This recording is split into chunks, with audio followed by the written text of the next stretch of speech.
Et justement, vous êtes aux États-Unis, il y a beaucoup comme ça, de Burkinabés, de jeunes Burkinabés comme vous, qui sont aux États-Unis, qui font des études en médecine, dans d'autres domaines avec lesquels vous collaborez?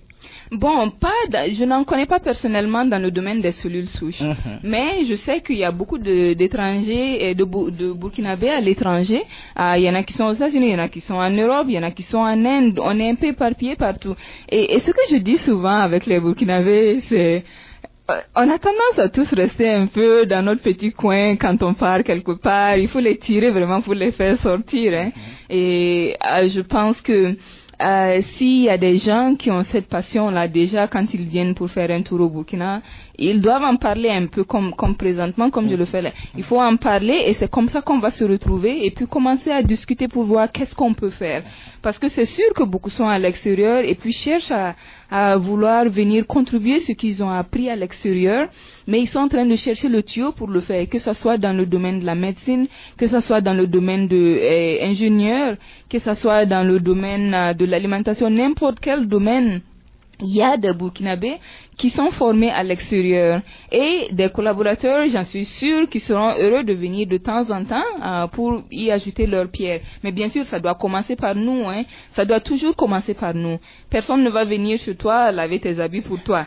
Ça doit commencer par nous. Et on doit être au devant des choses, on doit tenir le volant des choses et ensuite on insère les gens petit à petit et on prend ce qu'ils veulent contribuer. Mais ça doit être fait par nous.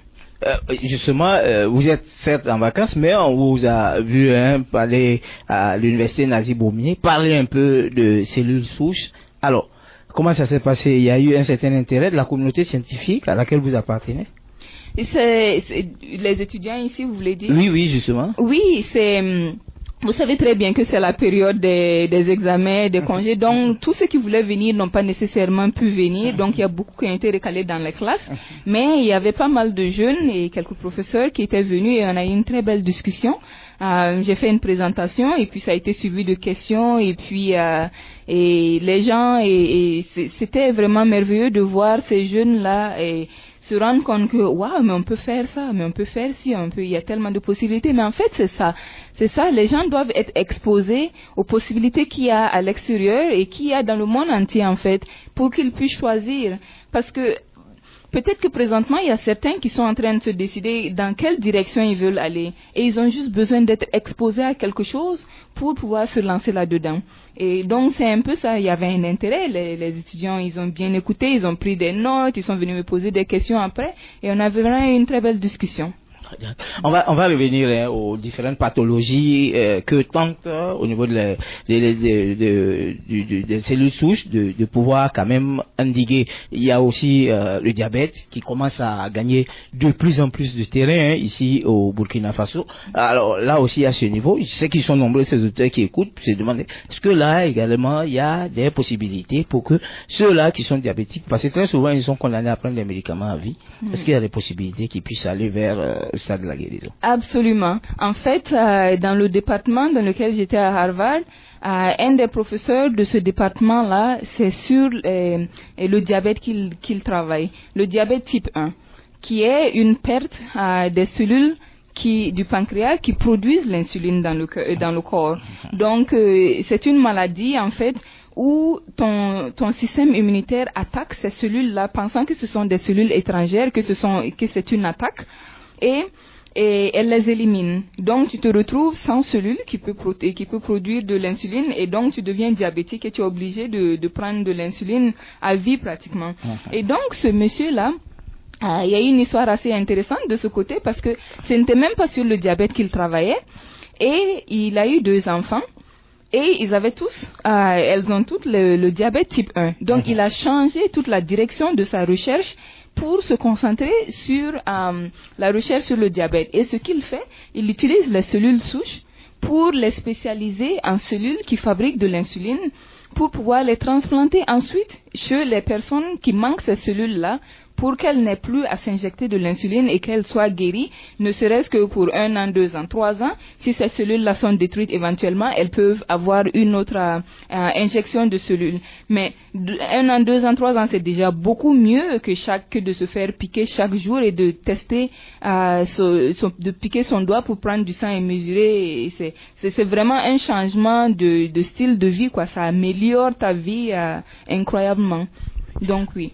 Oui, d'accord. Ça, vous le dites, ça c'est aux États-Unis. Nous sommes au Burkina Faso.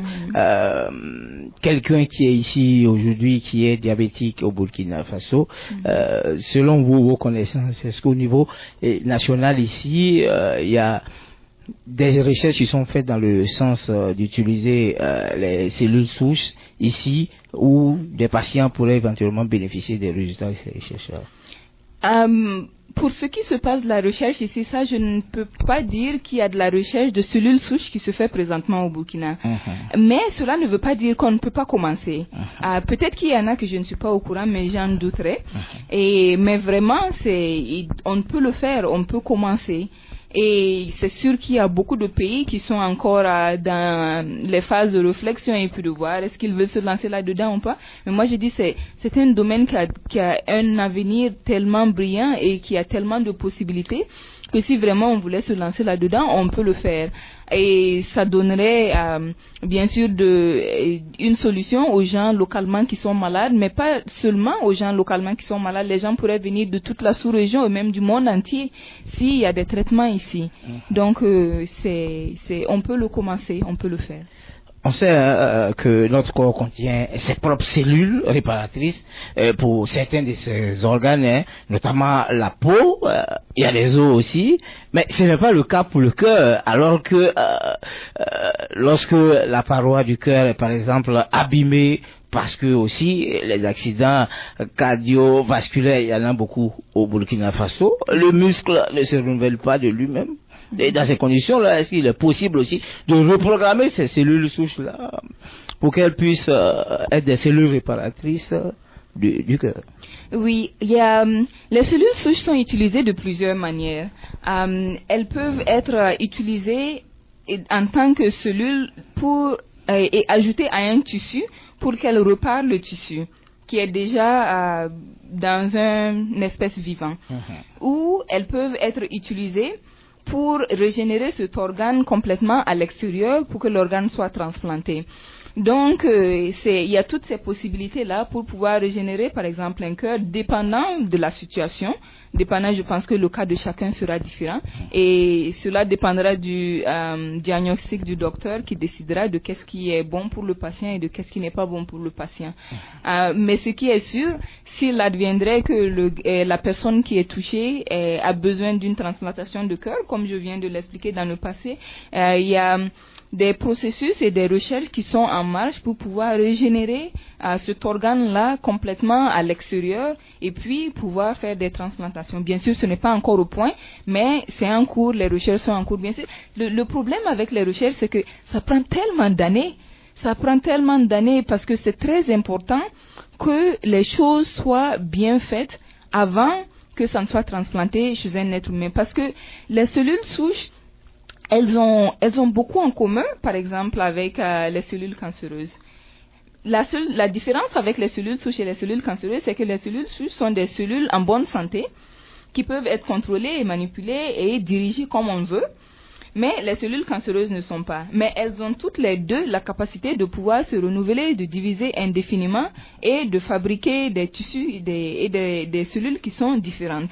Et donc, si on fait des recherches qui sont un peu brusquées et qu'on les applique à un être humain, ces cellules souches-là, on peut perdre le contrôle et elles peuvent créer des problèmes. Et on ne veut pas que ça arrive. C'est pourquoi la recherche prend tellement aussi longtemps pour que quand ça arrive à un niveau où ça va être appliqué à un être un humain ou bien un animal, en tout cas une espèce vivante, on soit sûr que ça là c'est pour aller améliorer la personne, mais pas pour aller créer d'autres problèmes. Aujourd'hui, au stade où sont les recherches concernant les cellules souches, quels sont les domaines qui sont véritablement maîtrisés? Il y a par exemple la fabrication de la vessie dont j'ai parlé tantôt. Ça a été fait depuis les années 2000, 2006, 2007. La vessie qui contient l'urine, là. Hein? Oui, la vessie qui contient l'urine. Il y avait un patient, un adolescent qui avait une malformation, qui avait détruit sa vessie. Et Anthony Atala, qui est un docteur, un chercheur à l'université de Wake Forest, en Caroline du Nord, et son laboratoire travaille sur ces organes-là et ils ont fabriqué une vessie qu'ils ont pu transplanter chez le patient et le patient a maintenant une vessie. Et présentement, ils sont en train de travailler sur d'autres organes, dont des morceaux du système digestif, des parties de l'intestin, de l'œsophage. Donc, chacun, il y a toute une communauté. J'essaie de voir comment est-ce que je peux expliquer ça. Si vous prenez une simple une université aux États-Unis, dans une ville, elle peut avoir une dizaine, une quinzaine, une centaine de laboratoires. Dans chaque laboratoire, il peut y avoir 2, 3, 4, 5 types de recherche qui est en cours. Ça, c'est une université d'une ville. Et dans une ville, il peut y avoir plusieurs universités. En fait, il y a toujours plusieurs universités. Et dans chaque État, il y a plusieurs villes et il y a 50 États. Donc, imaginez-vous le nombre de personnes qui sont en train de faire des recherches rien qu'aux États-Unis. Et quand vous arrivez dans certaines régions, un peu comme le Massachusetts, où se trouve Harvard, il y a des compagnies biotech qui sont spécialisées rien que pour ça. Donc, en plus des universités, il y a des compagnies biotech pour la fabrication de certains médicaments ou de certains tissus ou de certains, en tout cas, procédés pour pouvoir guérir les gens. Donc, c'est vraiment quelque chose qui a une lancée incroyable, surtout dans la région du Massachusetts, mais aussi dans la région de Maryland, mais aussi en Californie. Il y a des zones, comme on dit, chaudes là, et des zones chaudes, mais partout dans les États-Unis, il y a des recherches qui se passent partout, et en Europe et en Asie, mais en Afrique, c'est surtout en Afrique du Sud qu'on voit quelque chose. En Afrique de l'Ouest, on ne voit pas grand-chose. En Afrique du Centre, on ne voit pas grand-chose. En Afrique de l'Est, on ne voit pas grand-chose. Mais on a tout le potentiel pour le faire. On peut déjà commencer par un endroit pour tout le monde et puis ensuite ajouter d'autres. Mais il faut qu'on le fasse. À vous entendre, c'est que les cellules souches là, c'est quasiment... Docteur Félix, c'est quasiment l'avenir de la médecine, de la santé. En tout cas, il y a un avenir incroyable là-dedans. Il n'y a pas que ça, il y a d'autres techniques qui sont aussi très révolutionnaires. Mais ces cellules souches-là donnent une opportunité vraiment très grande pour faire beaucoup de choses.